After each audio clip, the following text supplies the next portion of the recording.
شروع کرتا ہوں اللہ کے نام سے جو بڑا مہربان نہایت رحم والا ہے۔ لاکھوں درود سلام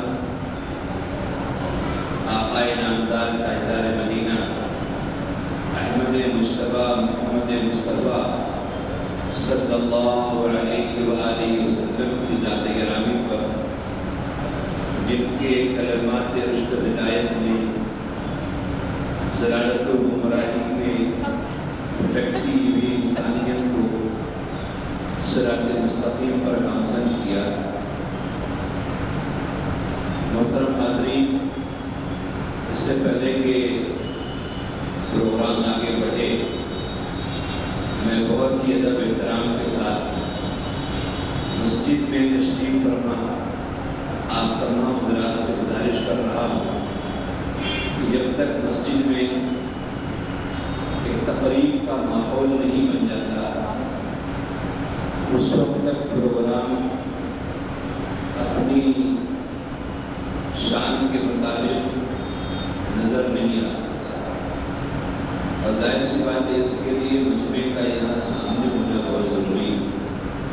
اگر آپ حضرات کو کوئی واقعی مجبوری نہ ہو تو میری گزارش ہے کہ آپ حضرات یہاں سامنے آ کر تشریف رکھو، کہ دیوار کے دیکھے یہ پیچھے بیٹھنے والی جو فضا حضرت مولانا کی ذات عالی سے الفت و محبت کا تقاضا یہ ہے کہ آپ یہاں پر آئیں، ایک ماحول بنا لیں تاکہ پروگرام بھی پروگرام کی طرح نظر آئے، اور دور دراز سے جو ہمارے مہمان حضرت مولانا رحمۃ اللہ علیہ کی نسبت پر یہاں تشریف فرما ہے، انہیں بھی اس بات کا احساس ہو کہ جس محبت کے ساتھ ہم وہاں سے یہاں آئے ہیں، اس سے زیادہ محبت اور عقیدت کے ساتھ اس مسجد کے مصلیان کرام اور شہر مالیگاؤں کی عوام یہاں پر کشا کشا جمع ہوئی ہے۔ اس گزارش کے بعد میں پروگرام کو آگے بڑھاتا ہوں۔ بیان وصف رب انعام تیرا ہے، بیان وصف رب انعام تیرا ہے، ہمارے واسطے رحمت پیام تیرا ہے، لب طیور پہ نغمے ہیں تیری رحمت کے، شجر حجر کی زبان پہ کلام تیرا ہے۔ یہ محرماں یہ انجم یا آسمان و زمین، یہ محرماں و انجم یا آسمان و زمین، جو کچھ ہے کائنات میں تمام تیرا ہے۔ یہ سبززار یہ پھل پھول اور یہ ہوا پانی، جدھر نگاہ اٹھاؤ فیض عام تیرا ہے۔ اور گناہ زاہد خستہ کے بخش دے یا رب، کہ کچھ بھی ہے میرے مولا غلام تیرا ہے۔ بارگاہ رب العزت میں حمد و بلا حمد کے چند اشعار کے ساتھ میں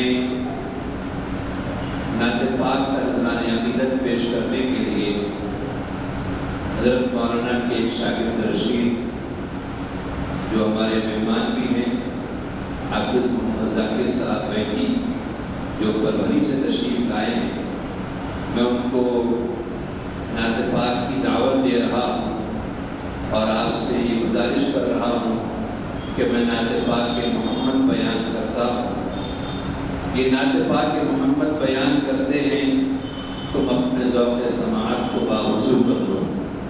نعت پاک کا نذرانہ پیش کرنے کے لیے تشریف لا رہے ہیں جناب حافظ محمد ذاکر صاحب پر ہوئی۔ السلام علیکم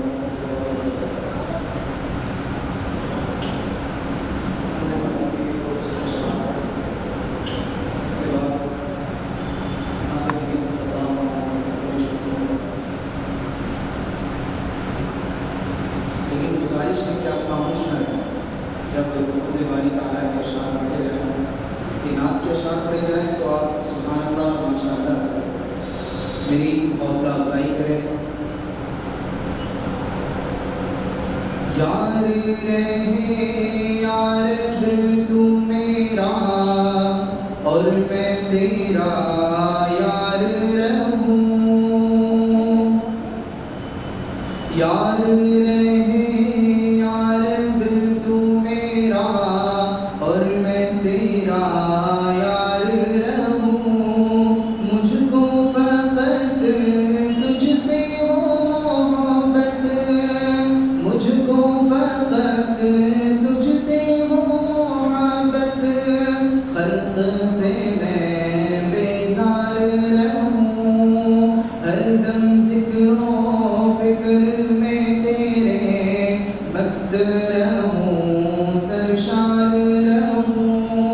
ہوش رہے نا مجھ کو کسی کا, ہوش رہے نا مجھ کو کسی کا, تیرا مگر ہوشیار رہوں. اب تو رہے بس تال میں آخر ورد زبان میرے لا لا الہ الا اللہ, لا الہ الا اللہ. میرے ساتھ پڑھیں لا الہ الا اللہ, لا الہ الا اللہ. تیرے سوا معبود حقیقی کوئی نہیں ہے, کوئی نہیں. تیرے سوا مقصود حقیقی کوئی نہیں ہے, کوئی نہیں. تیرے سوا موجود حقیقی, تیرے سوا موجود حقیقی کوئی نہیں ہے, کوئی نہیں. تیرے سوا مشہود حقیقی کوئی نہیں ہے, کوئی نہیں. اب تو رہے بس داد میں آخر ورد زبان میرے لا لا الہ الا اللہ, لا الہ الا اللہ, لا الہ الا اللہ, لا الہ الا اللہ. یاد میں تیری سب کو بھلا دوں, کوئی نہ مجھ کو یاد رہے. یاد میں تیری سب کو بھلا دوں, کوئی نہ مجھ کو یاد رہے. تجھ پر سب گھر بار لوٹا دوں, تجھ پر سب گھر بار لوٹا دوں. خانہ دل آباد رہے, سب خوشیوں کو آگ لگا دوں, سب خوشیوں کو آگ لگا دوں. غم سے تیرے دل شاد رہے, سب کو نظر سے اپنی گرا دوں, سب کو نظر سے اپنی گرا دوں. تجھ سے فقط فریاد رہے, اب تو رہے بس داد میں آخر ورد زبان میرے لا لا الہ الا اللہ, لا الہ الا اللہ. نعت نبی کے چند اشعار. مصطفیٰ مصطفیٰ راحت قلب و جاں, مجھ میں ان کی ثنا کا سلیقہ کہاں. وہ شہ دو جہاں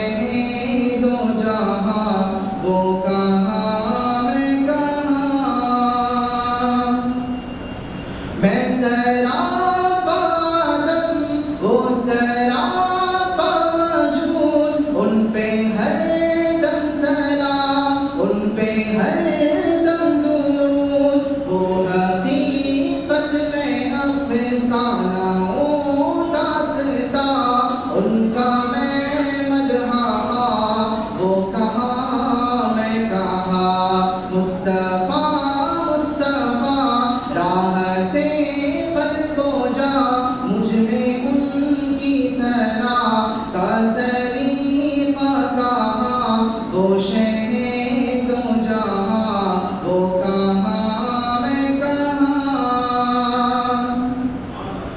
ان کے دامن سے وابستہ میری نجات ان پہ قربان میری حیات و ممات ان کے دامن سے وابستہ میری نجات ان پہ قربان میری حیات و ممات میں گناہ گار وہ شافع آسیہ بے قصوں کی اماں وہ کہاں میں کہاں مصطفیٰ مصطفیٰ راحت قلب و جاں مجھ میں ان کی ثنا کا سلیقہ کہاں وہ شہ دو جہاں وہ کہاں میں کہاں وہ مدینہ نگی نہ ہے جو عرش کا وہ مدینہ بھرم جو بنا فرش کا وہ مدینہ جہاں رحمت بے قرار میں بھی پہنچوں وہاں وہ کہاں میں کہاں مصطفیٰ مصطفیٰ راحت قلب و جاں مجھ میں ان کی ثنا کا سلیقہ کہاں وہ شہ دو جہاں وہ کہاں میں کہاں کیا ہے میرے قیام و رکوع سجود وسوسے دغدغے اور ریاء و نمود عشق ان کا مگر خاص ہے عابدہ مرکز ساجدہ وہ کہاں میں کہاں مصطفیٰ مصطفیٰ راحت قلب و جاں مجھ میں ان کی ثنا کا سلیقہ کہاں وہ شہ دو جہاں وہ کہاں میں کہاں یہ تھے جناب عبد ذاکر بیتی صاحب جو نعت پاک کا نذرانِ عقیدت پیش کر رہے تھے. ہمارے شہر مالیگاؤں کے ایک بزرگ و شاعر نعت پاک کے کچھ اس انداز میں اشعار بیان کرتے ہیں. کچھ ایسی شان سے دونوں جہاں کے تاجدار آئے کچھ ایسی شان سے دونوں جہاں کے تاجدار آئے بے تعظیم کرسی بھی قطار اندر قطار آئے. ایک ایسے رہنما آئے ایک ایسے شہسوار آئے ہزاروں سال کی منزل جو پل بھر میں گزار آئے. رحیمی ہو تو ایسی ہو قریبی ہو تو ایسی ہو رحیمی ہو تو ایسی ہو قریبی ہو تو ایسی ہو عزیزوں دوستوں کیا دشمنوں پر جس کو پیار آئے. اور شب اسرا نمازوں کی کمی بیشی بہانہ تھی شب اسرا نمازوں کی کمی بیشی بہانہ تھی خدا خود چاہتا تھا میرا پیارا بار بار آئے. جناب صالح بن تابش کے والد تھے حضرت قاری تابش رحمۃ اللہ علیہ. ان کے یہ اشعار ایک مرتبہ شہر بھیونڈی میں ایک ایسی مجلس میں جہاں پر دوسرے خیال کے لوگ جمع تھے اور یہ اعتراض تھا علماء دیوبند پر کہ ان کے پاس نعتیہ اشعار نہیں. وہاں پر جب یہ اشعار سنائے گئے تو اگرچہ دوسرے حضرات تھے لیکن جھوم اٹھے کہ یہ شاعری بھی آپ کے یہاں ہوتی ہے.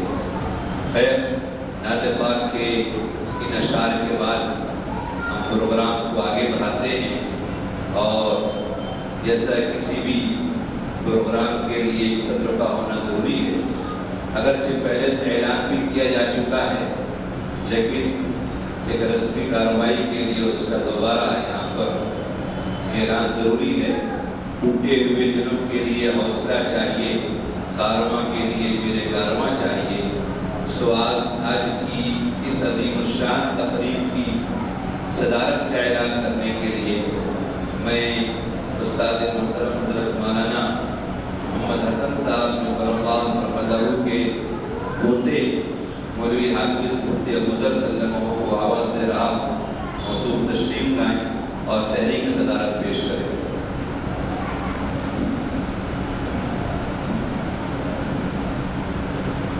بسم اللہ الرحمن الرحیم.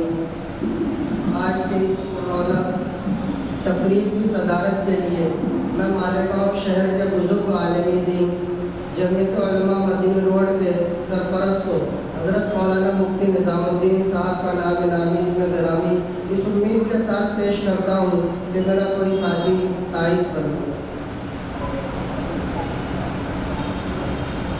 ابھی ہمارے دوست مفتی ابوذر صاحب نے جس شخصیت کا نامی اس میں پیش کیا ہے وہ میرے بھی استاد محترم ہے حضرت مولانا نظام الدین قاسمی صاحب کا بتاتا ہوں. میں پرزور الفاظ میں تائید کرتا ہوں اور امید کرتا ہوں صدر صاحب سے کہ جلسی کارروائی کو آگے بڑھانے کی ضرورت ہے.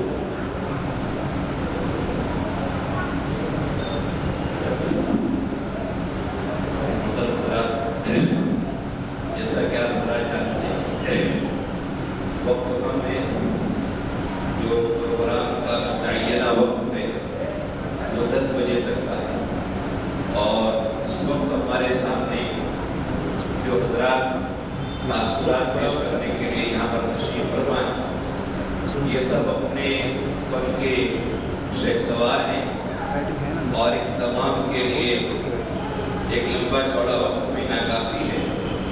لیکن اسی کے ساتھ ساتھ مجھے اس بات پر فخر بھی ہے کہ تمام ہی علماء کرام جن کے یہاں پر اسماء گرامی لکھے ہوئے ہیں یہ سب کے سب اپنے لمبے چوڑے تاثرات کو بھی چند جملوں میں اور چند جملوں میں سمیٹنے کا ہنر جانتے ہیں. یہ دریا کو مزے میں بند کرنے کا ہنر جاننے والے حضرات ہیں. اس لیے مجھے امید ہے کہ تمام ہی مقررین اپنے وقت کا خیال رکھیں گے اور آغاز کرتا ہوں میں تاثرات کے لیے. سب سے پہلے تقدیم و تاخیر کی معذرت جو حضرات یہاں پر موجود ہیں اس سے ہمیں آغاز کرنا ہے. لہٰذا سب سے پہلے شرع عزیز کے معروف عالم دین مدرسہ بنکوٹ استاد حدیث حضرت مولانا اقبال احمد صاحب قاسمی امام خطیب مسجد حاجی الیاس مولانا سے گزارش کر رہا ہوں حضرت تشریف لائیں اور اپنے تاثرات کا اظہار فرمائیں. حضرت مولانا اقبال احمد صاحب قاسمی. الحمدللہ رب العالمین والصلاة والسلام على خیر البریۃ محمد وآلہ الطیبین الطاہرین. اما بعد قال النبی صلی اللہ علیہ وسلم اذکروا المعاصی المختار او کما قال علیہ الصلوۃ والسلام. تمام تعلیم اس ذات واحد کے لیے جس نے بلا تکون سے اس کائنات کی تخلیق فرمائی اور ہزارہ درود و سلام اس موصل انسانیت پر کہ جن کے وجود کے دوپہر یہ دنیا وجود میں آئی انہی کے نور سے سب کچھ ہوا زیر و زبر پیدا. انہی کے نور سے سب کچھ ہوا زیر و زبر پیدا. کہیں جن و بشر پیدا کہیں شمس و قمر پیدا. محترم حضرات یہ ہمارے لیے انتہائی خوشی اور مسرت کا مقام ہے کہ ہم سب ام المدارس مدرسہ بیت العلوم کے عظیم محسن اور استاد الاساتذہ حضرت مولانا محمد حسن صاحب رحمۃ اللہ علیہ کی نسبت پر جمع ہے.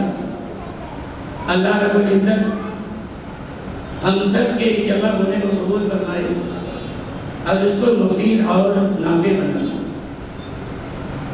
محترم حضرات یہ حقیقت ہے کہ بزرگان دین اور علماء ربانیین کے مواعظ، ان کے ملفوظات، ان کی سوانح، ان کی صحبت کا بدل ہو سکتے ہیں۔ یہی وجہ ہے کہ ہر زمانے میں علماء امت نے ان بلند اور عبقری شخصیتوں کی زندگی کو قلم بند کرنے کا اہتمام کیا ہے، تاکہ بعد میں آنے والے لوگ ان شخصیات سے متعارف ہوں اور ان کی علمی اور دینی کارناموں سے مستفید ہوں۔ اس سلسلے میں حضرت مولانا محمد یوسف لدھیانوی رحمۃ اللہ علیہ نے لکھا ہے کہ بزرگوں کے واقعات کے قلم بند کرنے کا مقصد ان کی قصیدہ خوانی نہیں اور نہ ہی تاریخ میں ان کا نام زندہ رکھنے کا کوئی عمل ہے۔ وہ تو ان تمام چیزوں سے مستغنی کیونکہ بارگاہ رب العزت سے ان کو یا ایتھا المطمئنۃ ارجعی الی ربک راضیۃ مرضیہ فادخلی فی عبادی وادخلی جنتی، یہ بشارت مل چکی ہے۔ اور وہ رحمت و رضوان کی اس درجات عالیہ پر فائز ہے کہ جن کا تصور اس دنیا میں رہتے ہوئے کسی کے لیے ممکن نہیں۔ اللہ تبارک و تعالیٰ خود فرماتے ہیں اعددت لعبادی الصالحین ما لا عین رأت وما لا اذن سمعت ولا خطر علی قلب بشر، میں نے اپنے نیک بندوں کے لیے ایسی چیزیں تیار کر رکھی ہے کہ جن کو نہ آنکھوں نے دیکھا ہو، نہ کانوں نے سنا ہو، اور نہ کسی آدمی کے دل پر خیال گزرا ہو۔ اس نعمت عظمی کی بات اب کیا اہل دنیا کی مدح اور توصیف کی ضرورت باقی رہ جاتی ہے؟ اب ان کو اس کی بھی حاجت نہیں کہ دنیا کی تاریخ میں ان کا نام روشن رکھنے کے لیے کسی رسالے اور میگزین کا خصوصی ایڈیشن شائع کیا جائے۔ مقصد صرف یہ کہ بزرگان دین کی زندگی کو قلم بند کیا جائے، اس لیے ان کا تذکرہ نزول الہی کا سبب بنتا ہے اور ان کے واقعات پڑھنے سے ان کی ساتھ عقیدہ رشتہ عقیدہ محبت یہ مستحکم ہوتا ہے، ان کی زندگی کی تابناک نقوش انسانیت کے لیے مینارہ نور بنتے ہیں، اور ان کی زندگی کے کمالات اور حالات مطالعہ کرنے سے آدمی کے دل میں ان کی طریقہ زندگی اختیار کرنے کا شوق اور جذبہ پیدا ہوتا ہے۔ ماہر سے خواندہ علم فراموش کردہ علم الا حدیث یار کے تکرار نہیں ہوئے۔ انہی احساسات و جذبات کے تحت حضرت مولانا امتیاز اقبال صاحب نے تقریباً 1.5 سال پہلے انہوں نے یہ عزم کیا تھا، انہوں نے یہ ارادہ کیا تھا، چونکہ مولانا کی خدمات بیت العلوم کی تعلیم تقریباً 137 سال کے دائرے پر پھیلی ہوئی ہے، اس لیے ان کی زندگی کے مختلف نقوش کو، ان کی زندگی کے روشن پہلوؤں کو جمع کر کے ایک کتابی شکل دے دی جائے۔ عزم محکم ہو تو ہوتی ہے بلائے پسپا، کتنے طوفان بھڑک دیتا ہے ساحل تنہا۔ چنانچہ حضرت مولانا امتیاز اقبال صاحب کو اس میں بڑی دقتیں بھی اٹھانی پڑی، اس کے لیے مجاہدے بھی کرنے پڑے، مولانا کی تلامذت سے روابط بھی کرنا پڑے۔ بہرحال انہوں نے عزم محکم کیا تھا، اس لیے آج اس کتاب کی تکمیل پر ہم سب یہاں جمع ہیں۔ اور انشاءاللہ اسی مجلس میں اس کا اجرا ہوگا۔ محترم حضرات، مولانا کی زندگی کیا تھی اور ان کی عظیم الشان خدمات کا دائرہ کتنا وسیع تھا، یہ تو جب یہ کتاب آپ کے ہاتھوں میں پہنچے اور آپ اس کی فلک گردانی کریں اور آپ اس کی صفحات پر ایک قائلانہ نظر دوڑائیں گے تو آپ کا اندازہ یا آپ کو اندازہ لگانا یہ مشکل نہیں ہوگا کہ حضرت مولانا کی زندگی جہاں پر علم و عمل، تقوی و طہارت، اخلاص و الہیت، صبر و تحمل، تواضع اور انکساری کے اعتبار سے ممتاز تھی، وہاں پر حضرت مولانا کی زندگی میں 3 اہم چیزیں ہم کو ملتی ہیں۔ پہلی چیز عزم اور حوصلہ، مولانا خود بھی حوصلہ رکھتے تھے اور طلبہ کو بھی حوصلہ افزائی یا ان کو آگے بڑھنے کا حوصلہ دیا کرتے تھے، ان کی حوصلہ افزائی کیا کرتے تھے۔ اور حضرت مولانا کے سلسلے میں بڑے فکر مند رہا کرتے تھے، ان کی پوری کوشش یہ تھی کہ ہر گھر کا بچہ دینی تعلیم سے آراستہ ہو جائے، عوام کی دین سی جو بیداری ہوتی تھی، کبھی کبھی مدرسے کے سالانہ جلسوں میں مدرسے کی امداد اور مدرسے کے رپورٹ پیش کرتے ہوئے اس کا اظہار بھی کیا کرتے تھے، اور ان کا جو تقریر کلام تھا وہ یہ فرماتے تھے کہ لوگوں کا عجیب معاملہ ہو گیا، جب بچہ کام کے قابل نہیں ہوتا ہے تو مدرسے میں داخل کرتے ہیں، اور جب وہ چاپ چلانے کے قابل ہو جاتا ہے تو پھر اس کو نکال دیتے ہیں۔ چاپ چلانے کا تقریر کلام تھا، لوگ چلانے کا قابل ہوتا ہے۔ حضرت مولانا طلبہ پر بعض سے زیادہ شفقت اور محبت پیش آیا کرتے تھے۔ کبھی کوئی طالب علم معاشی اعتبار سے کمزور ہوتا تھا تو حضرت مولانا اس کی مدد بھی کرتے تھے، اس پر تعاون بھی کرتے تھے، مقصد یہی ہوتا تھا تاکہ دینی تعلیم میں پیچھے نہ رہے اور احسان کمتری کا شکار نہ بنے۔ دوسری چیز صبر اور تحمل، اللہ تبارک و تعالیٰ نے حضرت مولانا کے اندر تحمل اور بردباری یہ بھی بہت زیادہ اہم وصیت فرمائی ہے۔ انسان کی زندگی میں نشیب و فراغ بھی آتے ہیں، ایسی مدارس کی زندگی میں بھی نشیب و فراغ آتے ہیں۔ ام المدارس مدرسہ بیت العلوم یہ بھی نشیب و فراغ سے گزرا ہے، مخالف حالیہ بھی چلی، نظر بد کا شکار بھی ہوا ہے، لیل و نہار کی گردش نے ان کی ضروری نفوس کو دھندلا کرنے کی کوشش بھی کی ہے۔ یہ قدم قدم بلائیں، یہ قدم قدم بلائیں، یہ سوال کوئی جانا وہ یہی سے نہ ہو جائے جنہیں زندگی ہو پیاری، نازک سے نازک حالات آئے، لیکن حضرت مولانا سوال کرنے کے ساتھ استقلال جو مرضی کے ساتھ ان تمام چیزوں کا مقابلہ کرتے ہیں۔ زبان حال سے یہ کہہ رہے تھے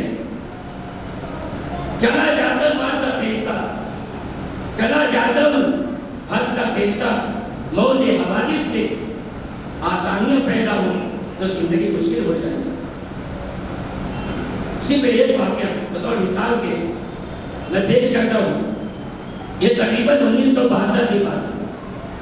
میں سرکاریہ کی خدمات دیتا ہوں، عام طور پر مدارس کے لیے سال بھر کا بجٹ اور سال بھر کے اخراجات رمضان مہینے میں جمع ہوتے ہیں۔ سب سے بڑا ذریعہ رمضان المبارک ہے، اور اس کے لیے شب برات سے کوشش شروع ہو جاتی ہے۔ شب برات سے رمضان المبارک تک یہ پورے شہر کا دورہ ہوتا ہے، یاد دہانی ہوتی ہے۔ مدرسہ بیت العلوم کے اساتذہ کی اجتماعی طور سے شہر میں محلہ محلہ اور گلی گلی دورہ کرتے ہیں اور لوگوں کو اس طرح راغب کیا کرتے ہیں۔ میں بھی اگر مولانا کے ساتھ میں ہوتا تھا ان کی تھیلی پکڑے کے ہوتا تھا، تھیلی لڈو ابھی دیگر کاغذات بھی اس کے اندر ہوتے ہیں۔ اسلام پورے میں ایک مرتبہ یہ 1972 کی بات، ایک صاحب جو مرحوم ہو چکے، میں ان کا نام بھی نہیں لینا چاہتا، وہ آگے اور مجھے کہہ رہے تھے لوگوں کو، مدرسے میں ان کو کچھ ذاتی اختلاف تھا، کچھ تنازع تھا، وہ یہ کہہ رہے تھے کہ کوئی ان کو چندہ دینا مت، کوئی ان کو چندہ دینا مت۔ وہ آگے بڑھ رہے تھے اور حضرت مولانا انتہائی صبر اور سکون کے ساتھ سوال کرنے کے ساتھ بغیر جذبات میں آئے ہوئے وہ لوگوں سے ملاقات کر رہے تھے اور پوجیاں بنا رہے تھے۔ کیسی بھی حالات ہے، حضرت مولانا کے اوپر بھی حالات ہے، لیکن مولانا نے کبھی زبان کے اوپر حرف شکایت نہیں، شبہ شکایت نہیں۔ اسی طریقے سے تیسری چیز حضرت مولانا کے اندر درس کی پابندی، اسباب کی پابندی اور ذمہ داری کا احساس۔ ان کی جو بھی ذمہ داری ہوتی ہے وہ کماعت کو اس کو ادا کریں۔ درس تدریس کے ساتھ مدبر کی بھی ذمہ داری، مدرسے کے نظام کے ساتھ مدبر کے نظام کو بھی سنبھالتے تھے، لیکن کبھی اس کے اندر کوئی لچک آنے نہیں۔ حضرت مولانا کی طویل زندگی جو مدرسے سے وابستہ ہے، یہ خود بتا کے خود اعتقاد تقریباً 55 سال تک بیت العلوم میں انہوں نے تبلیغ خدمت انجام دی۔ اس طویل عرصے کتنے طلبہ فارغ ہو کر نکلے ہوگی، آپ کی تلامذہ میں اس لیے ہزاروں کی تعداد میں، اور صرف مہاراشٹر میں بلکہ مہاراشٹر سے تجاوز کر کے گجرات، کرناٹک، حیدرآباد، کشمیر، یہاں کی طلبہ حضرت مولانا سے مستفید ہوئی، اور صرف ہندوستان میں بلکہ ہندوستان سے باہر نکل کر کے نیپال، منی پور، آسام، کشمیر، یہاں کے طلبہ سے مستفید ہوئی۔ اور آج بھی یہ جتنے بھی فضلہ ہیں، جتنے بھی فارغین ہیں، آج اس زمانے حال سے یہی کہہ رہے ہیں کہ دریائے طلب بن جاتا ہے ہر مہکش کا پائیاب یہاں، دریائے طلب بن جاتا ہے ہر مہکش کا پائیاب یہاں، ہم تشنہ لبوں کے سیکھے ہیں میں نوشی کے آداب یہاں۔ حضرت مولانا نے بیت العلوم کی ترقی میں جو قربانیاں دی ہیں، میں سمجھتا ہوں اس کی مثال اور دوسرے لوگوں کے اندر نہیں ملے۔ اسی لیے آج یہ کہنے کا حق ہے کہ اگر آج کا مورخ بیت العلوم کی تاریخ لکھنے کے لیے بیٹھے گا، علمی تاریخ، دینی تاریخ، مذہبی تاریخ، سماجی تاریخ، تو وہ تاریخ حضرت مولانا محمد حسن صاحب رحمۃ اللہ علیہ کے تذکرے کے بغیر وہ نامکمل رہی، وہ ادھوری رہی۔